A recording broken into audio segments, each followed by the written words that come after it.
எல்லோருக்கும் வணக்கம். இந்த வீடியோவில் நம்ம இதை பற்றி பேச போகிறோம் அப்படின்னு பார்த்திங்கன்னா பயோகெமிக்கல் ப்ரெக்னென்சி பற்றி தாங்க. ஸோ இப்போது இந்த பயோகெமிக்கல் ப்ரெக்னென்சி வந்து எனக்கும் ஒரு வாட்டி இந்த மாதிரி ஆச்சுங்க. ஸோ அந்த டைமில் வந்து நான் என்னெல்லாம் வந்து ஃபேஸ் பண்ணேன். ஸோ ஸ்ட்ரிப்பில் வந்து பாசிட்டிவ் வந்து அதுக்கப்புறம் நெகட்டிவ் ஆச்சு. என்னோடய டாக்டர் என்கிட்ட என்னெல்லாம் ஷேர் பண்ணாங்க, என்ன சொன்னாங்கங்கிறத வந்து நான் உங்ககிட்ட ஷேர் பண்ணுறேங்க. ஸோ பயோகெமிக்கல் ப்ரெக்னென்சி வந்து அது வந்து என்ன, அது எதனால் அப்படி ஆகுது அப்படின்னு பார்த்திங்கன்னா, நமக்கு ஸ்ட்ரிப்பு பாசிட்டிவாக இருக்கும், பிளட் டெஸ்ட்டுமே பாசிட்டிவாக இருக்கும். பட் ஆனால் அது நல்ல ப்ரெக்னென்சியாக இருக்காது. அதனால தான் அதை பயோகெமிக்கல் ப்ரெக்னென்சிங்கிற மாதிரி சொல்கிறாங்க. லைக் எப்படி சொல்கிறது, அதாவது உங்களோட ஓவலேஷன் டைமில் நீங்கள் சேர்ந்து இருந்து அந்த எக்கு வந்து ஃபர்டிலைஸ் ஆகி அது நல்லா வளர்ந்து ஒரு 5 டேஸ்க்கு அப்புறம் தான் நம்மளோட யூட்ரஸ் லைனிங் எண்டோமெட்ரியம் திக்னஸ் இருக்குங்க. எண்டோமெட்ரியம் லைனில் வந்து அது அட்டாச் ஆகும். ஸோ இன்கேஸ் அந்த எக்கு வந்து ஃபர்டிலைஸ் ஆகி அது 5-6 நாளுக்கு அப்புறம் அது இம்ப்ளான்ட் ஆகிற டைமில் வந்து அதால் இம்ப்ளான்ட் ஆக முடியலை, அது வந்து சரியாக கரு வந்து அதில் ஒட்டிக்கலை, அது வந்து நெக்ஸ்ட் வந்து ப்ரெக்னென்சியாக கண்டினியூ ஆக போகிறது இல்லை அப்படின்னா அதுக்கு பேர் தான் பயோகெமிக்கல் ப்ரெக்னென்சின்னு என்கிட்ட என்னோடய டாக்டர் சொன்னாங்க. ஸோ என்னோடய கேஸில் எனக்கு அப்படி தாங்க ஆச்சு. அது எப்போ ஆச்சு அப்படின்னு பார்த்திங்கன்னா, நான் வந்து 2023 அக்டோபரில் வந்து ஐயுஐ ட்ரை பண்ணேங்க, ஃபஸ்ட்டு சைக்கிளில் தான்.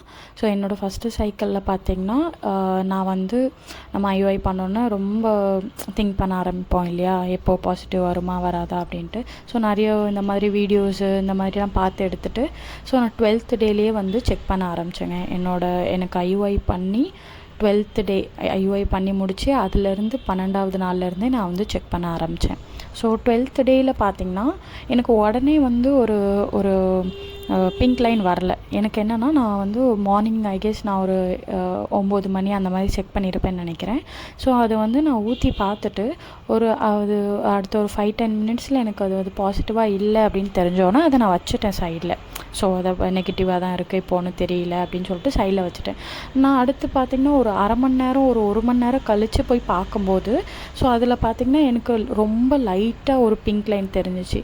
ஸோ நான் இந்த வீடியோவில் வந்து அந்த இமேஜஸ் உங்களுக்கு நான் காட்டுறேன். நான் ஏன் அப்படின்னா, நானும் ரொம்ப நாளாக வந்து பேபிக்காக ட்ரை பண்ணிகிட்ருக்கேன். ஸோ லாஸ்ட்டு இதுவாக வந்து நான் வந்து ஐயுஐ ட்ரை பண்ணலான்ட்டு நான் பண்ணியிருந்தேன். ஸோ அதனால் இதெல்லாம் ட்ராக் பண்ணி வைக்கணும் அப்படிங்கிறதுனால நான் வந்து எல்லாத்துக்கும் ஃபோட்டோ எடுத்து வச்சுருந்தேன். ஸோ நான் இப்போ காட்டிகிட்ருக்கிறது வந்து என்னோடய 12th day of IUI, 12th day post ஐயுஐக்கான இமேஜ் தான். இந்த மாதிரி எனக்கு 1 ஹவருக்கு அப்புறம் தாங்க எனக்கு வந்து இந்த இது வந்து லைட்டாக ஒரு பிங்க் கலரில் ஒரு இது தெரிஞ்சுது. ஸோ அப்போ நான் வந்து ஓகே, அப்போது இதை வந்து பாசிட்டிவாகவும் எடுத்துக்க முடியாது, நெகட்டிவாகவும் எடுத்துக்க முடியாது. ஏன் அப்படின்னா, நம்ம அதில் ட்ராப்ஸ் விட்டு நம்ம யூரின் ட்ராப்ஸ் விட்டு ஒரு 5 to 10 மினிட்ஸ்க்குள்ளே வந்து லைட்டாக தெரிஞ்சால் தான் அது மேபி பாசிட்டிவாக இருக்கலாம் அப்படிங்கிறதுக்கான வாய்ப்புங்கிறதுனால நான் அதை அப்படியே விட்டுட்டு ஒரு 2 டேஸ் கழித்து மறுபடியும் செக் பண்ணேன்.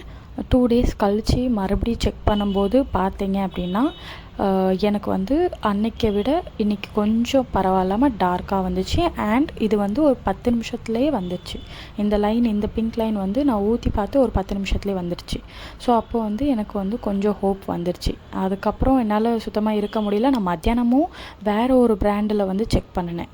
ஸோ ஏன்னா ப்ரெகா நியூஸ் வந்து சம்டைம்ஸ் இந்த மாதிரி காட்டுமேன்னு சொல்லிவிட்டு நான் வேறு ஒரு பிராண்டில் இந்த மாதிரி பார்க்கும்போது அதுலேயும் வந்து எனக்கு ஒரு பாசிட்டிவான ஒரு இது தான் காட்டுச்சு. ஸோ நான் அப்போ ரொம்ப சந்தோஷமாயிட்டேன். ஸோ 12க்கு செக் பண்ணேன், அப்புறம் வந்து 13 விட்டுட்டு 14 செக் பண்ணேன், அப்புறமாச்சா 15 விட்டுட்டு 16க்கு வந்து நான் செக் பண்ணேன். ஓகேங்களா, 16க்கு செக் பண்ணிவிட்டு இதை விட டார்க்காக வந்துச்சுன்னா நம்ம வந்து பீட்டா ஹெச்சிஜிங்கிற பிளட் டெஸ்ட் எடுப்போம் அப்படிங்கிற மாதிரி நான் யோசிச்சிருந்தேன்.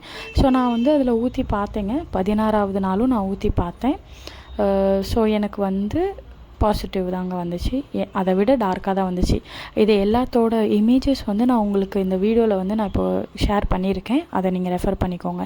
என்னோடய 16th டே போஸ்ட் ஐயுஐ எனக்கு பாசிட்டிவ் வந்துச்சு. அண்ட் இந்த வாட்டி நான் யூரின் ட்ராப்ஸ் விட்டு அடுத்து வந்து ஒரு 5லேருந்து 10 நிமிஷத்துக்குள்ளேயே இந்த பாசிட்டிவான ஒரு ரிசல்ட் வந்துச்சு. ஸோ நாங்கள் ரொம்ப ஹாப்பி ஆகிட்டோங்க. அதுக்கப்புறம் வந்து நாங்கள் என்ன டிசைட் பண்ணோம் அப்படின்னா, ஏன்னா இது ரொம்ப ஃபெயிண்ட், ரொம்ப லைட்டாக தான் விழுது, ஆனால் வருது, பாசிட்டிவாக இருக்குது. ஸோ அதனால் நம்ம பிளட் டெஸ்ட் எடுத்துக்கலாம் அப்படின்னு சொல்லிட்டு பிளட் டெஸ்ட்டு வந்து நான் காலையில் கொடுத்தேன். எனக்கு வந்து மத்தியானம் ரிப்போர்ட் வந்துச்சு. மத்தியானம் வந்த ரிப்போர்ட்டில் பார்த்திங்கன்னா எனக்கு வந்து பீட்டா ஹெச்சிஜி 26.2 அப்படின்னு வந்துச்சு. ஸோ வந்து 25க்கு மேலே இருந்தாலே இது ப்ரெக்னென்சி தான் அப்படிங்கிற மாதிரி தான் சொல்லுவாங்க. ஸோ என்னோடய ப்ரெக்னென்சி வந்து நான் வந்து கன்ஃபார்ம் பண்ணிட்டேன், எனக்கு இது ப்ரெக்னென்சி தான் அப்படிங்கிறது நான் வந்து கன்ஃபார்ம் பண்ணிட்டேன். நான் என்னோடய ரிப்போர்ட்டையும் அவங்களுக்கு இந்த இமேஜஸில் காட்டுறேன் பாருங்கள். இது 26.2 அப்படின்னு சொன்னோடனே நான் வந்து உடனே ஈவினிங் வந்து ஹாஸ்பிட்டல் போயிட்டேங்க. ஹாஸ்பிட்டல் போயிட்டு டாக்டர்கிட்ட நான் இந்த மாதிரி சொன்னேன், எனக்கு இந்த மாதிரி பாசிட்டிவ் வந்திருக்கு. ஸ்ட்ரிப்பையும் காட்டினேன் அண்ட் பிளட் டெஸ்ட்டையும் காட்டினோடனே அவங்க என்ன ப்ரெஃபர் பண்ணாங்க அப்படின்னா, இது வந்து இன்றைக்கி 16 நம்ம 18ஆம், அதாவது அதிலேருந்து ஒரு நாள் விட்டு 18ஆம் நம்ம டெஸ்ட் எடுக்கும்போது இந்த 26.2ங்கிறது வந்து ஒரு 50, 60, 70 அந்த மாதிரி வந்துச்சு அப்படின்னா இது வந்து நல்ல ப்ரெக்னென்சின்னு அர்த்தம், குட் ப்ரெக்னென்சி. இது நல்ல நமக்கு ஃப்யூச்சரில் நம்மளோட பேபிக்கு எந்த பிரச்சனையும் இல்லை அப்படின்னு அர்த்தம். இன்கேஸ் இதில் வேறு ஏதாவது இந்த டபுள் ஆகக்கூடியது வந்து ஆகலை, இல்லை அப்படியே இருக்குது அந்த மாதிரினா இதுக்கு பேர் வந்து பயோகெமிக்கல் ப்ரெக்னென்சி. இது வந்து உங்களோட எக் அண்ட் ஸ்பெர்ம் மீட் ஆகி ஃபர்டிலைஸ் ஆகிருக்கு, பட் இம்ப்ளான்ட் ஆக முடியாமல் அது அப்படியே ஸ்டாப் ஆனதுனால தான் உங்கள் உடம்புல வந்து ப்ரெக்னென்சிக்கான ஹார்மோன் கொஞ்சமாக கூடிட்டு அது அப்படியே கொஞ்சம் அப்படியே நடுவுலேயே நிற்கிற மாதிரி தெரியும். அதுக்கு பேர் தான் பயோகெமிக்கல் ப்ரெக்னென்சின்னு சொல்கிறது. ஸோ நீங்கள் 18க்கு வந்து நீங்கள் டெஸ்ட் எடுத்துகிட்டு அதுக்கப்புறம் நீங்கள் வாங்க அப்படின்னு சொல்லியிருந்தாங்க. பட் அவங்க என்ன சொன்னாங்கன்னா, எனக்கு நெகட்டிவாகவும் சொல்லாமல் பாசிட்டிவாகவும் சொல்லாமல் நீங்கள் ரொம்ப திங்க்கும் பண்ணாதீங்க, அதே சமயத்தில் நெகட்டிவாகவும் யோசிக்காதீங்க. அவங்களோட பேஷண்ட்டுக்குன்னு பார்த்திங்கன்னா ஒருத்தங்களுக்கு வந்து 9 இருந்துச்சு, ஹெச்சிஜி 9 இருந்துச்சு. ஸோ ஒரு நாள் விட்டு ஒரு நாள் செக் பண்ணும்போது 9ங்கிறது 18, அப்புறம் வந்து அது அப்படியே டபுள் ஆகி குட் ப்ரெக்னென்சியில் தாங்க முடிஞ்சிச்சு. அதனால் நீங்கள் எதை பற்றி யோசிக்காதீங்கன்னு சொல்லியிருந்தாங்க. இந்த ரிப்போர்ட்டில் பார்த்திங்கன்னா அவங்க ஒரு நோட் கூட பண்ணியிருப்பாங்க, எனக்கு பேசிகிட்டே இருக்கும்போது அதை எழுதி நோட் கூட பண்ணாங்க. ஸோ நீங்கள் 18ஆம் டெஸ்ட் எடுத்துகிட்டு வாங்கன்னு சொன்னாங்க. ஸோ நான் வந்து ஒரு நாள் விட்டுட்டு 18th அன்னைக்கு நான் வந்து போய் நான் டெஸ்ட் பண்ணேங்க. டெஸ்ட் பண்ணிவிட்டு பார்க்கும்போது வீட்டில் வந்து நான் யூரின் விட்டேன்னா எனக்கு ஞாபகம் இல்லைங்க, யூரின் விட்டு செக் பண்ணேன்னா எனக்கு ஞாபகம் இல்லை. ஸோ நான் டேரெக்டாக 18ஆம் வந்து லேபில் போய் டெஸ்ட் எடுத்துகிட்டு எனக்கு ஆஃப்டர்நூன் ரிசல்ட் வந்துச்சுங்க. அந்த ரிசல்ட்டில் தான் எனக்கு வந்து ப்ராப்ளம்ங்க. அந்த ரிசல்ட்டில் என்ன ஆச்சு அப்படின்னா 13 ஆகிடுச்சு. 26லேருந்து அப்படியே பாதியாக எனக்கு 13 ஆகிடுச்சு. ஸோ அதனால் இப்போ என்ன அப்படின்னா இது கன்ஃபார்மான பயோகெமிக்கல் ப்ரெக்னென்சி தான் அப்படின்னு எனக்கு டாக்டர் வந்து கன்ஃபார்ம் பண்ணாங்க. கண்டிப்பாக உங்களுக்கு இது பீரியட்ஸாக வந்துடும், ஒரு 4 to 5 டேஸ்க்கு அப்புறம் உங்களுக்கு பீரியட்ஸ் வந்துடும் அப்படின்னு சொன்னாங்க. ஸோ எனக்கு அதே மாதிரி 4 to 5 டேஸில் எனக்கு பீரியட்ஸ் வந்துருச்சு. ஸோ இந்த வீடியோவில் வந்து நான் என்னோடய ரிப்போர்ட்ஸு, நான் எடுத்த டெஸ்ட்டு கிட்டுக்கான அந்த ப்ரூஃப் எல்லாமே உங்களுக்கு நான் வந்து ஷேர் பண்ணியிருக்கேன். நீங்கள் ரெஃபர் பண்ணுங்கள். ஏதாச்சும் டவுட் இருந்துச்சுன்னா கமெண்ட் பண்ணுங்கள். ஸோ இன்னொரு விஷயம் நான் அவங்கக்கிட்ட எல்லாத்தையும் ஷேர் பண்ண வேண்டியது என்னென்னா, நிறைய பேர் யோசிச்சுட்ருப்பீங்க ஸ்ட்ரிப்பில் வந்து லைட்டாக தெரிஞ்சிச்சு அப்படின்னா அது பாசிட்டிவ், நம்மளுக்கு வந்து எப்படி இருக்கும், பீட்டா ஹெச்சிஜியோட கவுண்ட் எவ்வளோ இருக்கும், நம்ம உடனே கூகுள் பண்ணி பார்ப்போம். இந்த டே, அதாவது நம்மளுக்கு 30 டேஸில் பீட்டா ஹெச்சிஜி கவுண்ட் எவ்வளோ இருக்கணும் அப்படின்னு நம்ம நெட்லலாம் சர்ச் பண்ணி பார்ப்போம்.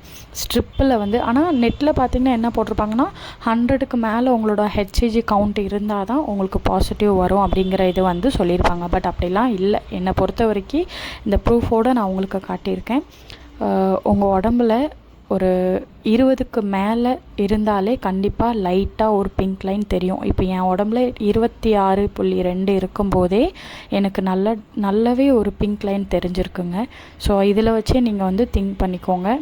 ஸோ நீங்கள் ப்ரெக்னென்சிக்காக ட்ரை பண்ணுறீங்க, நீங்கள் இந்த மாதிரி டெஸ்ட் பண்ணுறீங்க அப்படின்னா, நீங்கள் ஃபஸ்ட்டு டே டெஸ்ட் பண்ணுறீங்க, உங்களுக்கு லைட்டாக ஒரு பிங்க் லைன் தெரியுதுன்னா நெக்ஸ்ட்டு ஒரு 1 டே இல்லை 2 டேஸ் கழித்து செக் பண்ணி உங்களுக்கு அதை விட டார்க்காக இருந்துச்சு அப்படின்னா நீங்கள் ஓரளவுக்கு ஒரு 50 to 60% உங்களோட ப்ரெக்னென்சிங்க நீங்கள் கன்ஃபார்ம் பண்ணிவிட்டு டாக்டர் கன்சல்ட் பண்ணிவிட்டு அடுத்து நீங்கள் என்ன பண்ணுங்கிறத நீங்கள் டிசைட் பண்ணிக்கோங்க. சரிங்களா?